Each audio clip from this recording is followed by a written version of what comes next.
மேற்கு வங்கத்தில் ஓய்ந்தது இரண்டாம் கட்ட வாக்குப்பதிவுக்கான பரப்புரை. 142 தொகுதிகளுக்கு வரும் 29ஆம் தேதி வாக்குப்பதிவு.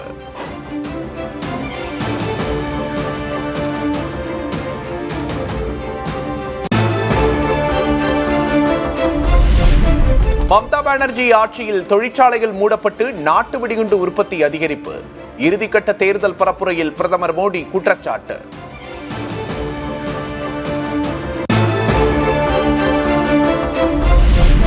மேற்கு வங்கத்தின் ஒவ்வொரு பகுதியும் வளர்ச்சியடைந்துள்ளதாக எக்ஸ் தளத்தில் முதல்வர் மம்தா பானர்ஜி பதிவு. திரிணாமுல் காங்கிரஸ் மீண்டும் வெல்வது உறுதி என்றும் கருத்து.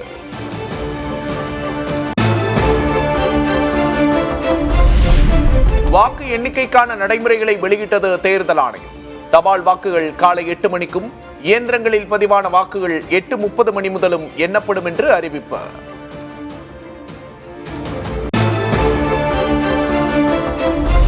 தமிழகத்தில் கோடை வெப்பம் அதிகரித்துள்ள நிலையில் இன்று 15 இடங்களில் சத்தமடித்த வெயில். அதிகபட்சமாக வேலூரில் 106 டிகிரி ஃபாரன்ஹீட் வெப்பம் பதிவு.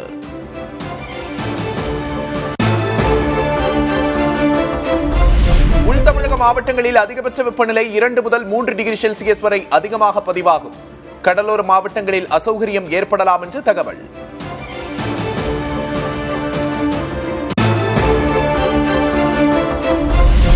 தமிழகத்தில் வெப்ப அலை காரணமாக நீர்ச்சத்து இழப்பு ஏற்படுவதை தடுக்க மக்களுக்கு ORS கரைசல் வழங்க உத்தரவு.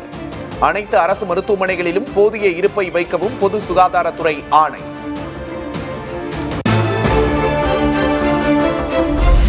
அதீத வெயிலால் ஹீட் ஸ்ட்ரோக் ஏற்படும் அபாயம். முன்னெச்சரிக்கையாக மருத்துவமனையில் சிறப்பு வார்டு அமைக்கும் பணிகள் தீவிரம்.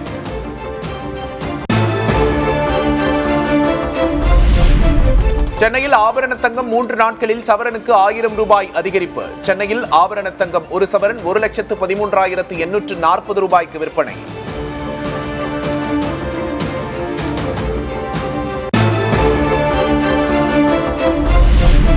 சென்னையில் 1 கிலோ வெள்ளி 2,70,000 ரூபாயாக தொடர்கிறது. 270 ரூபாயாகவே நீடிக்கும் 1 கிராம் வெள்ளியின் விலை.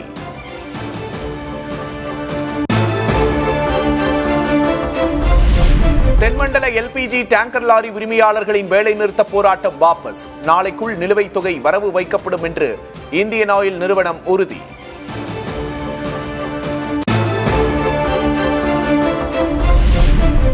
மதுரையில் கோலாகலமாக நடந்து வரும் சித்திரை திருவிழா. மீனாட்சி சுந்தரேஸ்வரர் கருப்பசாமி வேடத்தில் வலம் வரும் குழந்தைகள்.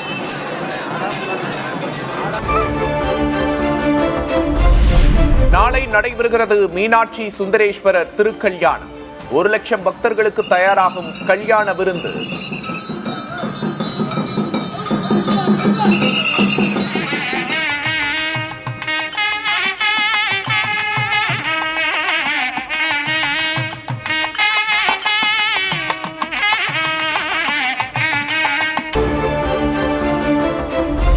தஞ்சை பெரிய கோவிலில் சித்திரை திருவிழா தேரோட்டம் கோலாகலம். ஏராளமான பக்தர்கள் பங்கேற்று தரிசனம்.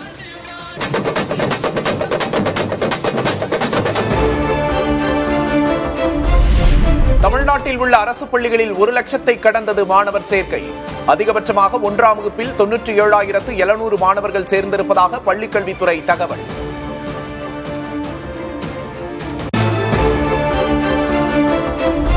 திண்டுக்கல் அருகே மலையிலிருந்து எடுத்துச் செல்லப்பட்ட முருகன் சிலையை மீண்டும் வைக்காததற்கு நீதிமன்றம் அதிருப்தி.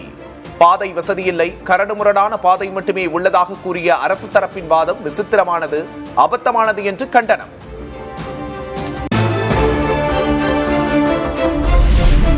பெருங்களத்தூரிலிருந்து தாம்பரம் நோக்கி சென்ற மின்சார ரயில் மீது மர்ம நபர்கள் கல்வீச்சு. ரயிலில் இருந்த ஒருவரின் மண்டை உடைந்ததால் பயணிகள் அதிர்ச்சி.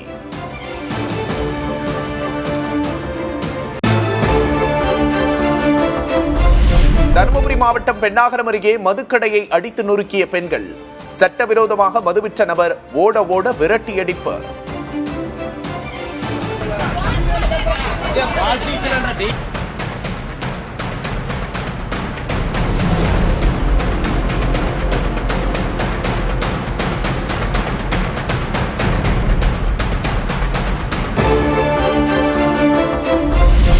கோடை வெப்பத்தை சமாளிக்க வண்டலூர் பூங்காவில் சிறப்பு ஏற்பாடு. ஷவரில் ஆனந்த குளியல் போட்ட யானைகள்.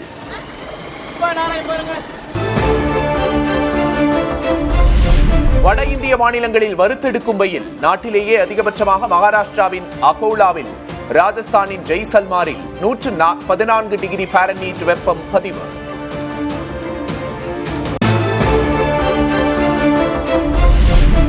கோடை வெப்பத்திலிருந்து தப்பிக்க ஜம்மு காஷ்மீரின் ஷோபியான் பகுதியில் குவிந்த சுற்றுலா பயணிகள் பனிமழையில் குழு குழு வானிலையை அனுபவித்து உற்சாகம். கொடைக்கானலின் குடிநீர் தேக்கமான மனோரத்னம் சோலையை பார்வையிட்ட மு.க. ஸ்டாலின் முதல்வரோடு பேசி மகிழ்ந்த உள்ளூர் மக்கள்.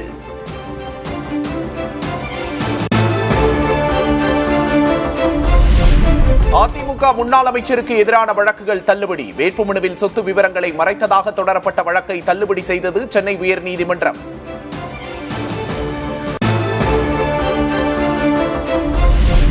தவிக தலைவர் விஜய் தாக்கல் செய்த வேட்புமனுவை ஆய்வு செய்ய கோரிய மனு தள்ளுபடி. பெரம்பூர் தொகுதி வேட்புமனுவில் மனைவிக்கு 12 கோடியே 60 லட்சம் ரூபாய் கடன் கொடுத்ததாக குறிப்பிட்டிருந்த விஜய்,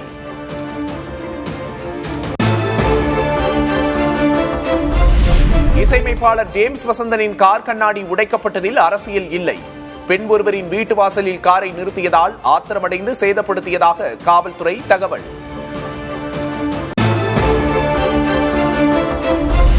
புதுச்சேரி பள்ளிகளில் ஹிந்தி திணிப்பை கண்டித்து போராட்டம் நடத்தப்படும் என்று திமுக அறிவிப்பு. பிரெஞ்சு பாடம் நீக்கப்பட்டதால் மாணவர்களின் கல்வி சுமை அதிகரிக்கும் என்று குற்றச்சாட்டு.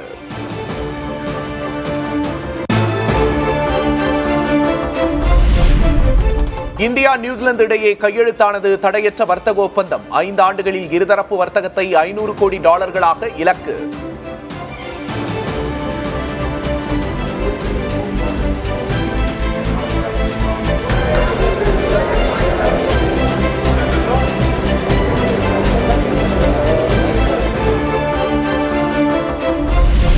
ஆம் ஆத்மி கட்சியிலிருந்து 7 எம்பிக்கள் விலகி பாஜகவில் இணைந்ததை அங்கீகரித்தார் மாநிலங்களவை தலைவர் சி.பி. ராதாகிருஷ்ணன். மாநிலங்களவையில் பாஜகவின் பலம் 113ஆக அதிகரிப்பு.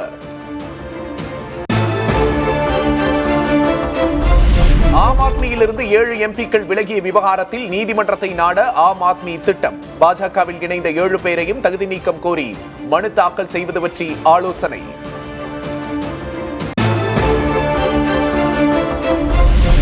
கலால் கொள்கை தொடர்பான வழக்கு விசாரணையில் நீதிபதி ஸ்வர்ணகாந்தா முன்பு ஆஜராக முடியாது என்று டெல்லி முன்னாள் முதல்வர் கெஜ்ரிவால் கடிதம். நீதிபதி ஸ்வர்ணகாந்தாவிடம் நீதி கிடைக்கும் என்ற நம்பிக்கை இல்லாததால் சத்தியாகிரகத்தை பின்பற்றப் போவதாகவும் கருத்து.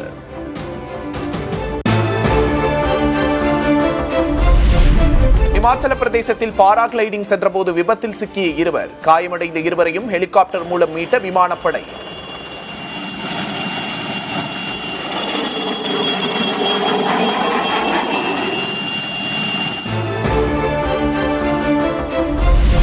அமெரிக்காவுடன் தாங்கள் அமைதி பேச்சு நடத்த பாகிஸ்தான் பொருத்தமான நாடு அல்ல என்று ஈரான் நாடாளுமன்ற உறுப்பினர் கருத்து. ஒரு தரப்புக்கு ஆதரவாக உள்ளவர் மத்தியஸ்தம் செய்ய எப்படி தகுதி பெறுவார் என்றும் கேள்வி.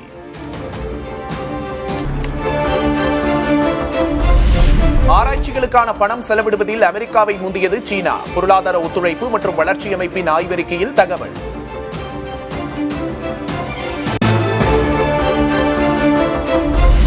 ரஷ்ய தலைநகர் மாஸ்கோவில் கடும் பனிப்புயல், மரங்கள் விழுந்து கார்கள் சேதம்.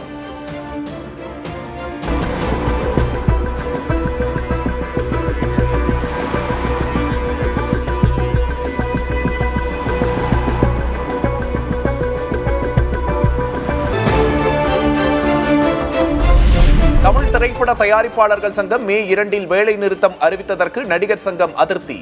திரைத்துறையின் சிக்கல்களுக்கு நடிகர் சங்க உறுப்பினர்கள் மட்டுமே காரணமாக சித்தரிப்பதா என பரபரப்பு அறிக்கை.